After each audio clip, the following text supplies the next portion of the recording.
3 versículos, mas em todo o contexto da história do rei Asa, que começa no capítulo 14, versículo 1. Este é um ensinamento muito importante para as nossas vidas. E eu espero que Deus permita esta mensagem ser gravada para que ela venha abençoar outras vidas também. Assim nos diz o texto sagrado em 2 Crônicas, capítulo 16, versículo 11. E eis que os atos de Asa, tanto os primeiros como os últimos, estão escritos no livro dos reis de Judá e Israel. E no ano 39 do seu reinado, Asa caiu doente de seus pés. A sua doença era em extremo grave. Contudo, na sua enfermidade, não buscou ao Senhor, mas antes os médicos. E Asa dormiu com seus pais e morreu no ano 41 do seu reinado. Somente até aqui, os irmãos podem sentar-se, por favor.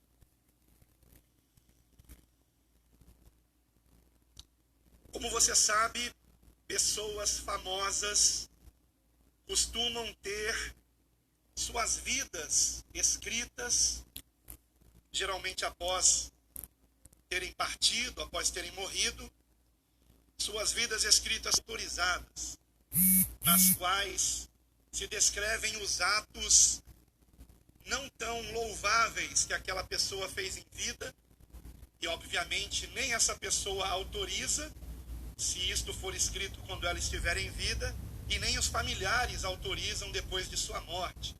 Então estas são as biografias não autorizadas. E tem as biografias autorizadas, onde são contadas apenas as coisas boas que aquela pessoa fez em vida.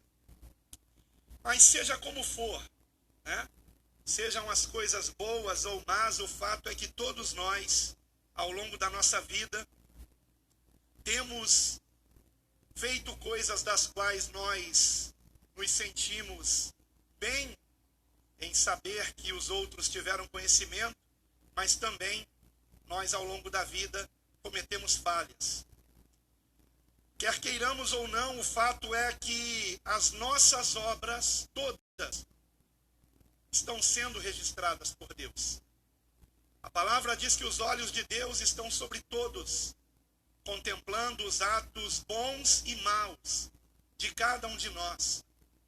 Nos lembra também que cada livro da nossa vida é como um conto ligeiro, diz a palavra de Deus, e o conto ligeiro de cada um de nós será aberto.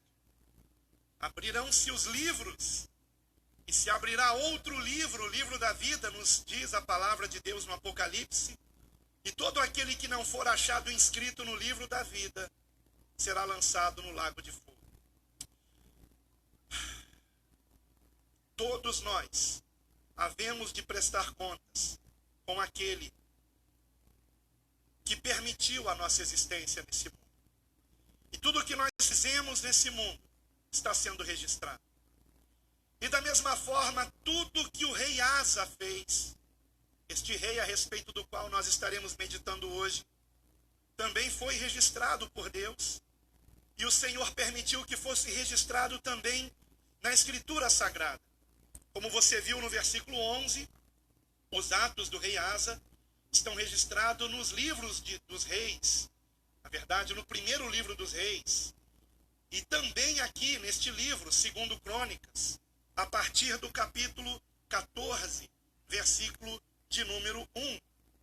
E queridos irmãos, eu vejo neste rei, que foi o terceiro rei de Judá, o exemplo perfeito de alguém que começou muito bem e terminou muito mal. Temos vários exemplos assim na Bíblia. Judas é um deles, Judas Iscariotes. Mas por que Asa, o rei Asa, terminou tão mal se ele começou tão bem? E que lições nós podemos aprender com seus erros para que não venhamos cometê-los e também terminemos bem. E terminemos bem os nossos dias e não mal como ele. Eu gostaria de resumir aqui a biografia do rei Asa em 10 atos. Calma, não são 3 pontos da mensagem. Porque já pensou se essa mensagem tivesse 10 pontos, nós estaríamos aqui entrando nesse momento numa vigília. Mas são 10 atos que eu quero resumir aqui rapidamente, começando no capítulo 14, versículo 1. Eu estarei pulando alguns versículos para ganharmos tempo. O primeiro ato na vida de Asa como rei vai do versículo 1 ao versículo 6, onde nós encontramos que nesse primeiro ato, o reinado de Asa teve 10 anos de paz. E o reinado de alguém ter 10 anos de paz, num tempo de tanta guerra como foi aquela época, só pode significar uma coisa: a bênção de Deus. E de fato foi assim. Veja comigo do versículo 1 até o versículo 6. E Abias dormiu com seus pais, ou seja, morreu, e o sepultaram na cidade de Davi. E Asa, seu filho, portanto Asa era filho de um rei, do rei Abias, reinou em seu lugar. Nos seus dias esteve a terra em paz 10 anos. Agora vejamos por que houve paz por 10 anos. Versículo 2 até o 6. E Asa fez o que era bom e reto